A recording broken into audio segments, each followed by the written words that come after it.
Welcome to Storytime with Patti, where imagination is our tour bus through reality, and everything in the universe has a story. Come, sit by the fire.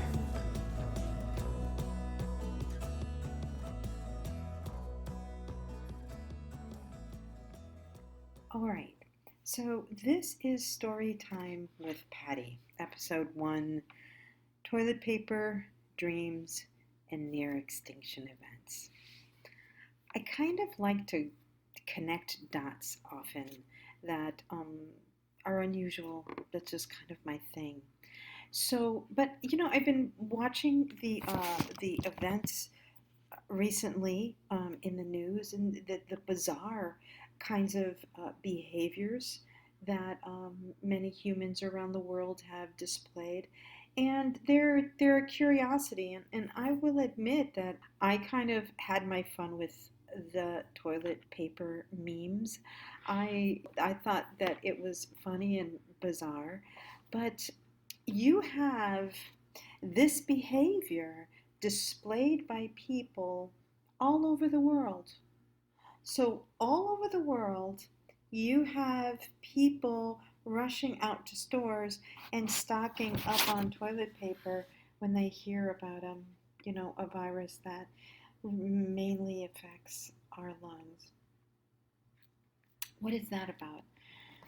So, I've been thinking about that. Like, after I stopped laughing and, thinking that it was funny, I started really thinking about it. I started kind of coming out with a wide angle lens and looking at it and really endeavoring to try to understand it on a multi-dimensional level, because humans are multi-dimensional. We're far more than just this 3D expression of ourselves. And the human family is also much more connected than most of us are conscious of. And mainly, we're connected through dream time. All humans dream. All creatures practically dream on this planet, and it is kind of this mysterious behavior that we all have, and it may be one of the ways that our collective consciousness connects. All right, so just go with me on this train of thought. All right, this might be bizarre, I admit it, but just kind of go with me a little bit. So, dreams often are very difficult to interpret. They are metaphorical, they are highly symbolic. So, do leave our bodies, travel into the astral plane or other planes or whatever. Who knows what we're doing out there, what kind of conversations we're having, who we're encountering, whatever. And gathering information, doing whatever it is we do. And then when our consciousness comes back into our body, all of that multi-dimensional, complex, beyond human comprehension information and experience kind of has to get filtered through through our brain. And so basically, it becomes this like almost like an allegory or like a metaphor full of symbols. And so that's why psychologists, people of many different disciplines, have tried to interpret dreams, and a lot of it is really fascinating. So let's just say that dreams are a way that the collective consciousness connects worldwide. The human family, we kind of connect in some way in our multidimensional selves, and that dreams are metaphorical.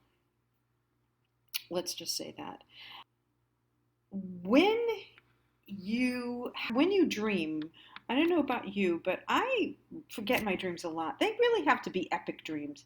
They have to be some kick-ass dreams.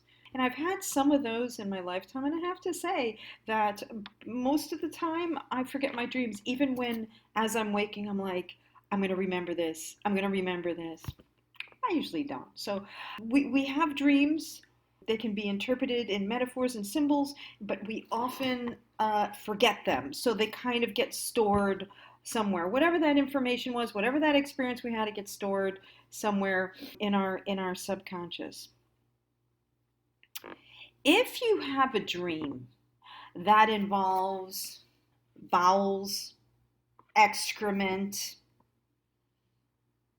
releasing your bowels, or anything that has to do with kind of elimination, we interpret that as something negative, something toxic that is moving through or is present and needs to be removed or is in the process of being removed. And these are the kinds of dreams we don't want to remember.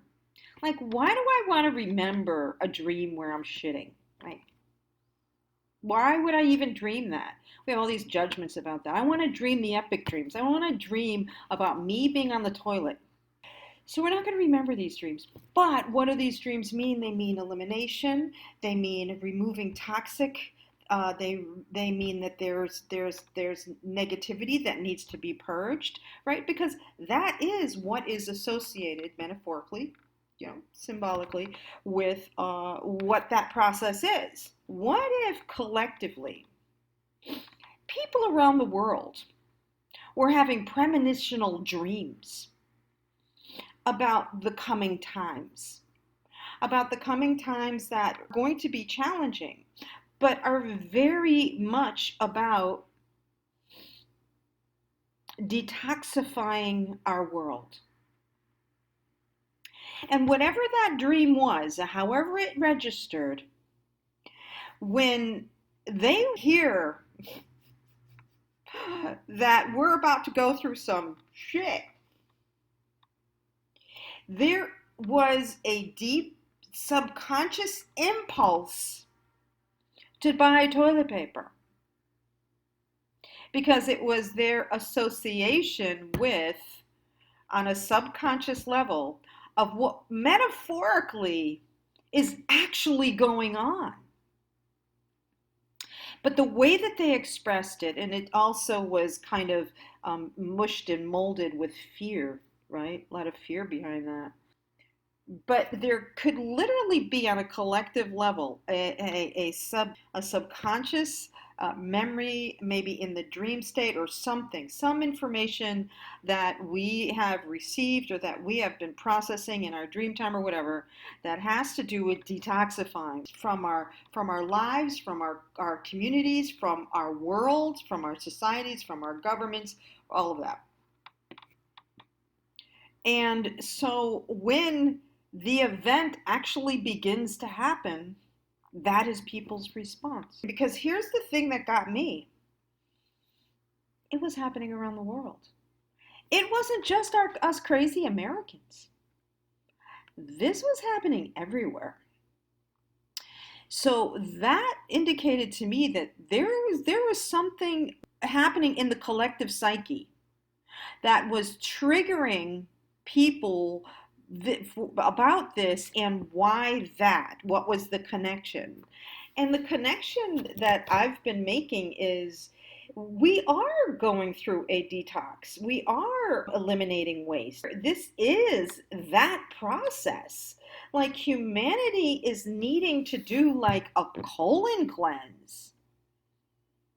I mean, really, like we're doing a colon cleanse. It's going to last a little bit more than 11 days. I wanted to kind of connect those dots, and because I think that when people start acting a particular way, and they're acting that way en masse, I think sometimes it's helpful, and I have found that it's helpful for me to ponder what could be going on here in our collective psyche. What is this an expression of? Because we are multi-dimensional beings. We are far more than what we have ever been told about ourselves. And we are emerging into a time where we're going to perhaps be seeing the kind of beings that we are. Far more than what we have learned, read, studied, been told. But in order to get there, we've got to kind of have a few colonics. And if you actually think about it, for those of you who have done colon cleanses, for those of you who have done colonics, one of the things that happens is that your dreams get more vivid. For me, I like to ask myself, what kind of human do I want to be today? The kind of human you've decided to be every day as we go through this process will be the kind of human you are on the other end. So we can practice being better humans in this process.